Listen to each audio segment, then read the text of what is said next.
Hey everyone, this is where the first episode of my Dark Souls 3 playthrough is supposed to start. Unfortunately, I really wavered on whether I wanted to record my entire experience with Dark Souls 3. It's very stressful to play a Dark Souls game while you know everyone is watching and judging and watching and judging, especially when it's your first time playing and maybe you just want to screw around and you don't want to talk about your thought process. So I waffled on it. I recorded a first episode, then I didn't record 2 episodes after that, and then I decided, screw it, I'm going to record the whole thing. So I lost the audio to the first episode, so I have this hour-long chunk of me playing, but I don't have the audio of me speaking over it because I recorded with a separate program. Long story short, there is mostly 98%, 99%, 95% playthrough of me playing through Dark Souls 3 that is going to go up on this channel in the days ahead. There's going to be an episode per day going forward. I don't know exactly how many episodes it is because although I've finished the final boss as of this recording, I'm going to go back and do some of the side stuff and some of the optional areas and some of the optional bosses. So I thought rather than have this first episode not exist at all, I would use it as an opportunity to splice together some of the footage from that first episode and reflect on my thoughts about Dark Souls 3 as a whole. This is going to be spoiler-free. This is not going to spoil any part of the game for you if you're about to play it or you're playing along with me or you're worried about anything like that. I'm going to keep this extremely vague. I'm going to keep it sort of general about my thoughts of Dark Souls 3, having played 35 hours of it, having gotten to the end, not quite seen the credits, but gotten to the button that you have to press in order to trigger the credits. Instead, like I said, I'm not doing that. I went into Dark Souls 3 with some trepidation. I was converted to the Souls franchise a couple of years back, I guess 3 years now. I believe I played Dark Souls the year before Dark Souls 2 came out, or I played Dark Souls a couple months. I'd have to go back and see the exact timeline, but basically, I didn't play Demon Souls. I didn't play Dark Souls. I kind of dismissed them as hardcore action games for masochists. They were not for me. And I went under kind of a transformation, partially due to Spelunky, partially due to Dark Souls. And the reason I started playing the original Dark Souls was because A, my former colleague at Giant Bomb, and my still friend in life, Vinny Caravella, was a huge advocate for that series. He loved it, and he never was really pushy about it, but he definitely really enjoyed that series, and it really he was passionate about it. What I've become curious about over the years is trying to understand why people like games that I didn't get into. This is a refrain that I've brought up over and over if you've listened or read or watched my work, is this idea of expanding your video gaming palette, expanding your tastes, trying out things that you'd originally dismissed for one reason or another. And I looked at Dark Souls as it's just a game for people who liked older, hard video games. Well, 1, what's wrong with that? 2, why don't I like that? It's possible that I wouldn't like it, but I should give it an honest chance. And that's what I did with Dark Souls. I had an opportunity where I think my wife was out of town for like a week and a half, some extended period of time, and I said, this is it.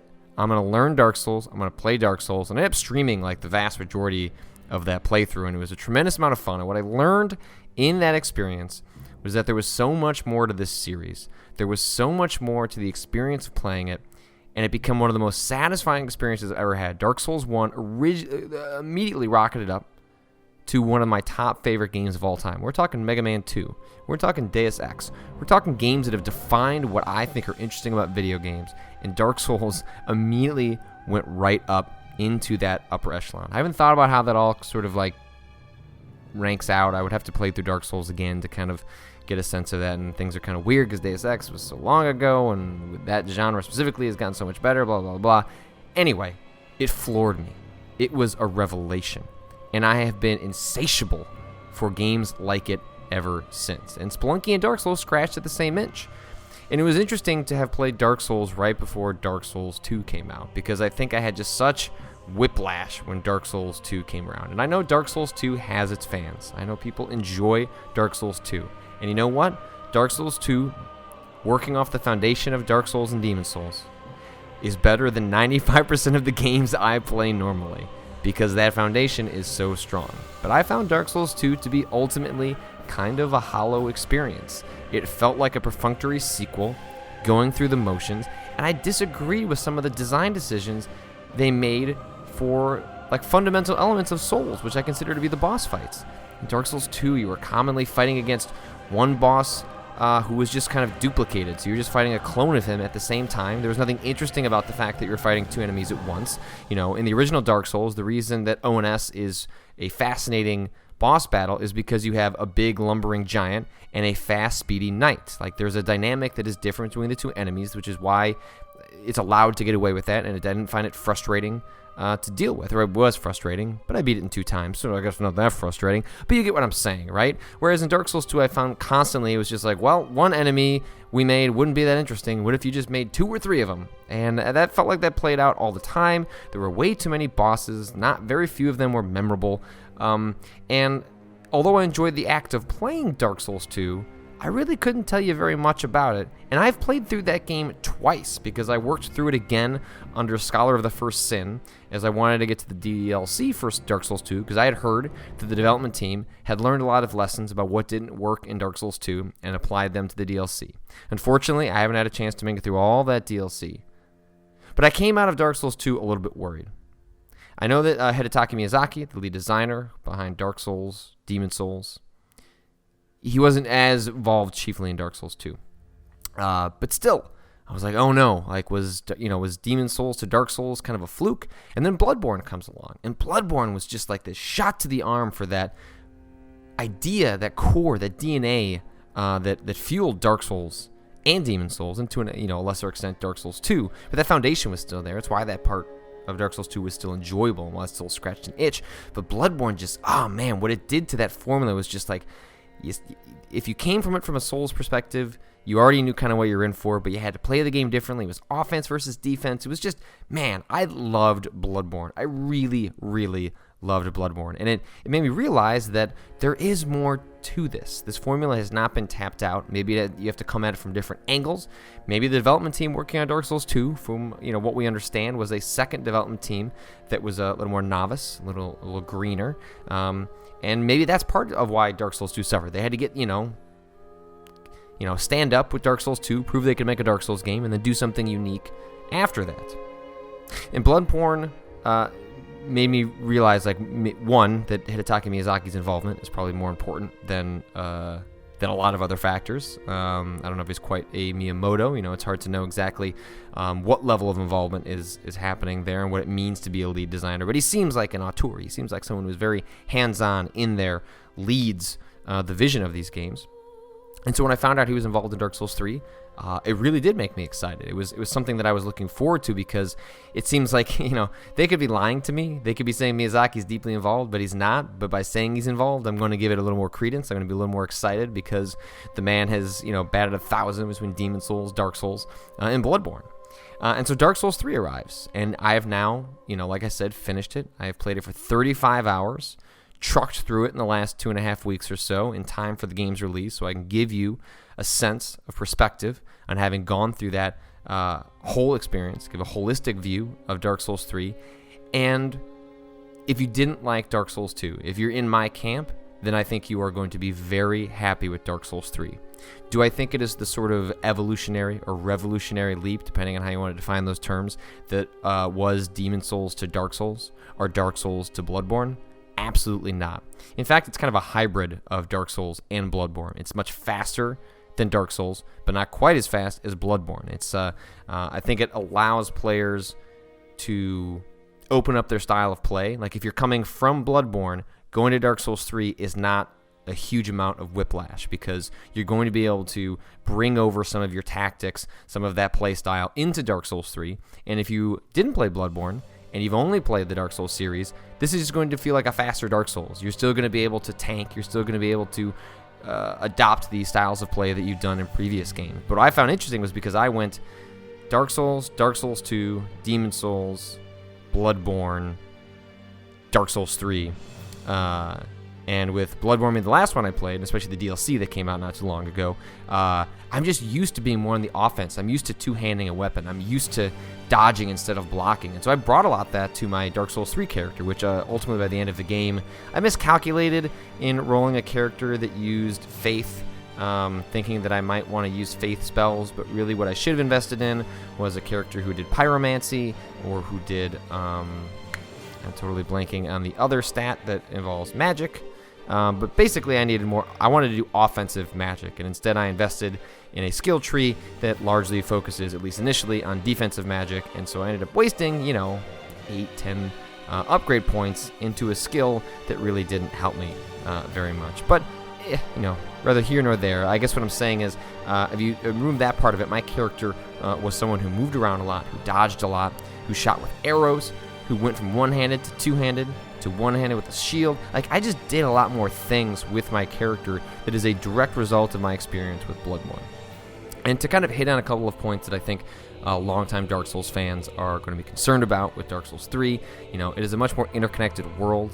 It's not as much as Dark Souls 1, but there is a lot more of it in Dark Souls 3 than there was in Dark Souls 2. Dark Souls 2 had like shortcuts and connected parts, but it was largely relegated to the level you were in, whereas in Dark Souls 3, you're kind of like getting shifted off to giant locations. Like if you think of like segmenting the game into giant like 1/3 chunks, within those areas, there's a lot of interconnected stuff happening where you'll suddenly come across a whole new area, and then you get through it, and then at the end of it, it'll loop back around to where you were. Like, it's a very satisfying feeling of like, this is a lived-in place. This makes sense as a world, as opposed to just being a bunch of discrete levels. But the one thing I couldn't quite shake, the one thing that, even at the end of it, as much as I enjoyed it, and I think what Dark Souls 3 is a very good Dark Souls game, but there is something about that statement that it's not necessarily worrying as much as it's just indicative of this is essentially the fourth Dark Souls game. Demon Souls is a different franchise, but it's basically Dark Souls. Or rather, Dark Souls is basically Demon Souls. However you want to make that connection. There's been 4 of these games in not that many years. And as a result of that, there's only so much reinvention they can do within this particular formula. And that's why I thought Bloodborne, at least for me, was so successful, because it took the foundation, sort of the core DNA, and then twisted it.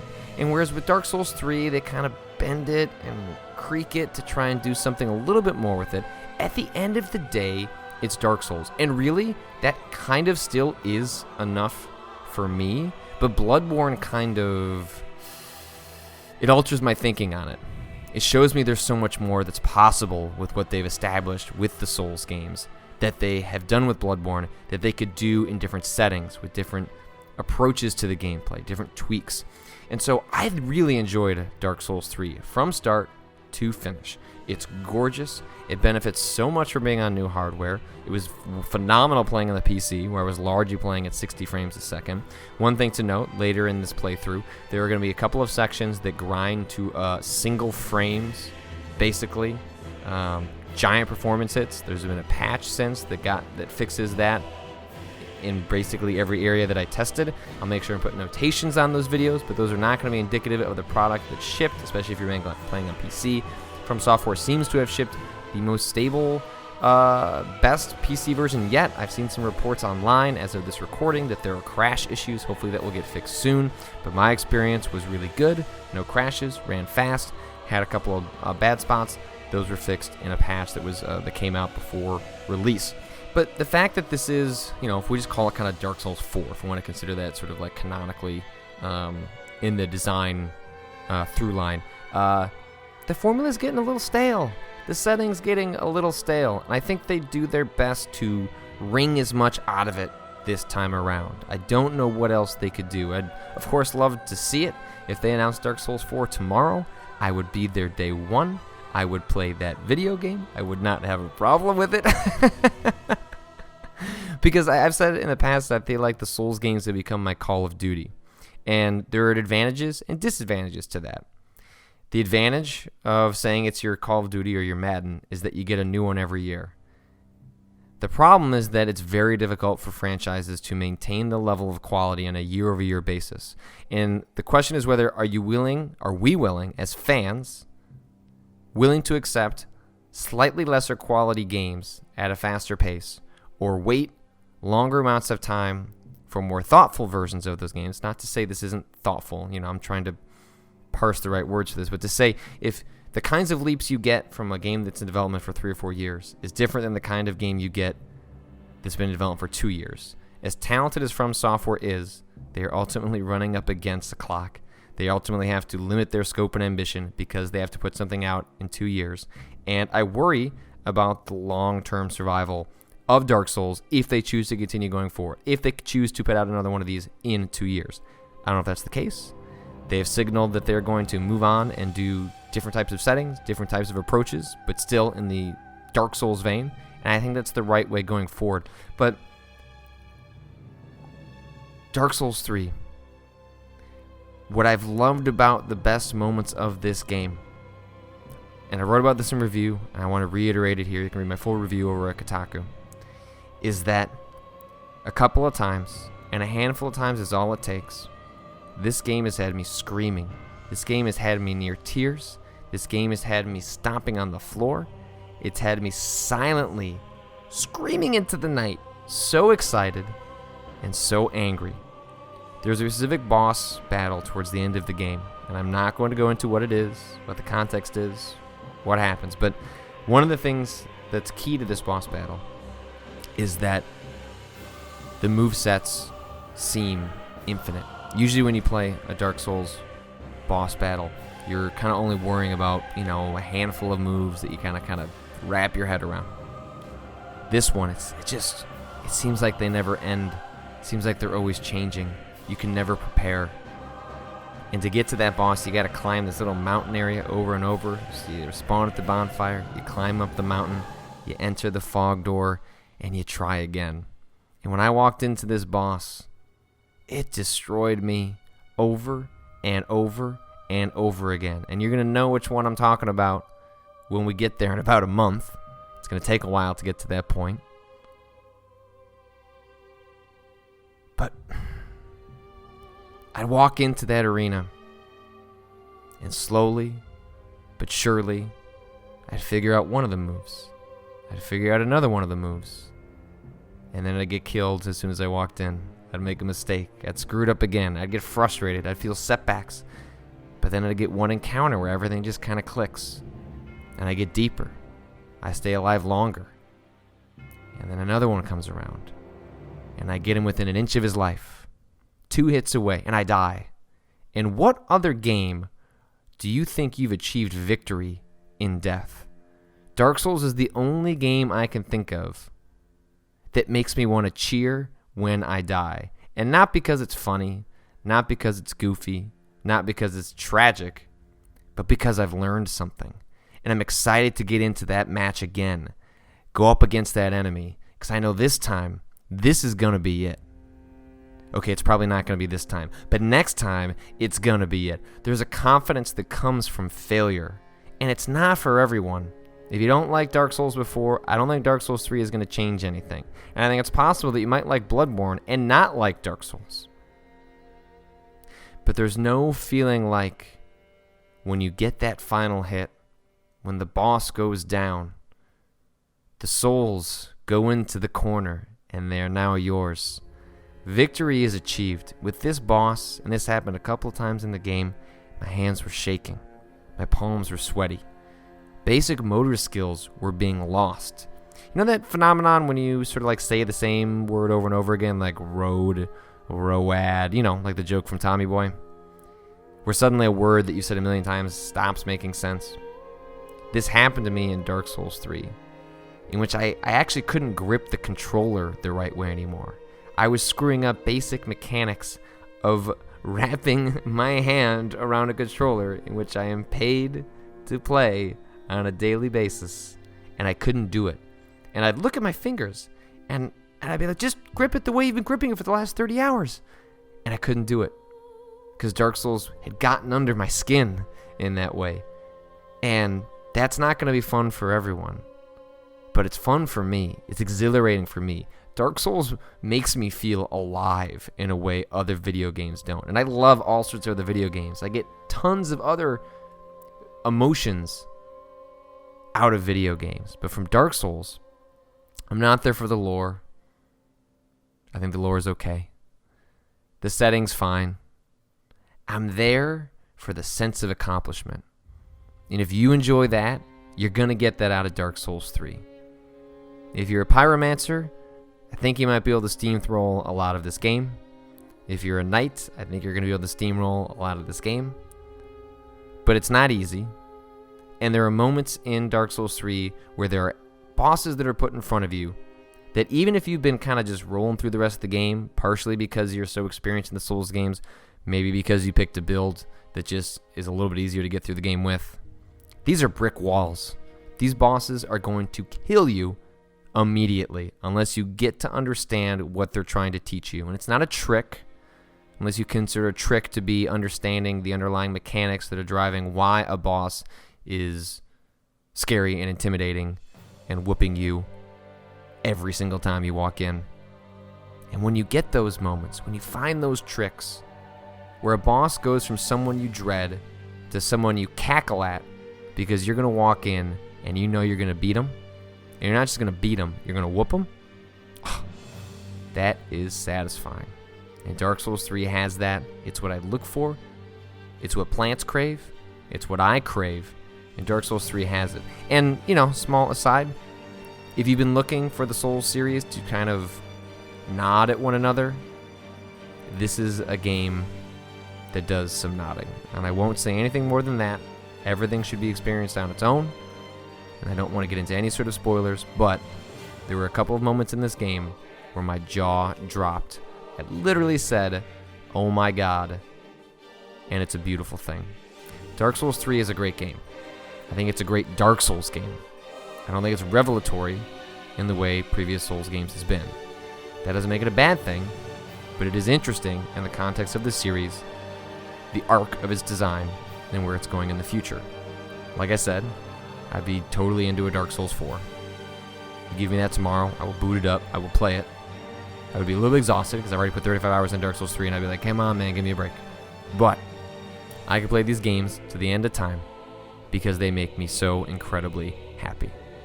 Dark Souls 3 is great. You should play it. Dark Souls fans are going to be very happy, and I'm curious to hear your thoughts. So this is kind of my summation of Dark Souls 3. Again, not an actual full hour playthrough of my experience. The would have been hours 2 and 3 do not exist. So the next episode is to jump into hour 4, which is essentially right after the section that was included in the Dark Souls 3 beta. So if you played the Dark Souls 3 beta, just imagine those episodes were episodes 2 and 3, because that's basically what happened in those episodes. And with that, please let me know what you think about Dark Souls 3. Please watch along in the playthrough. I hope you enjoy it as much as I enjoyed playing it, and please try and put up with me dying, because it's going to happen a lot. Hey, if you enjoyed this video, that's awesome. I'm happy for you. There's tons of other stuff around here. You might have watched me die at Mario. You might have watched me scream at horror games. You might have watched me react to trailers with my wife. You might have watched me share some of the coolest video games out there you've never heard of. There's lots going on the site. YouTube, so that means what? You have to like, you have to comment, you have to subscribe. All those things help the channel. All those things help me, and I really appreciate it if you become part of the community over here. Thanks so much for watching, and hopefully I'll see you in another one.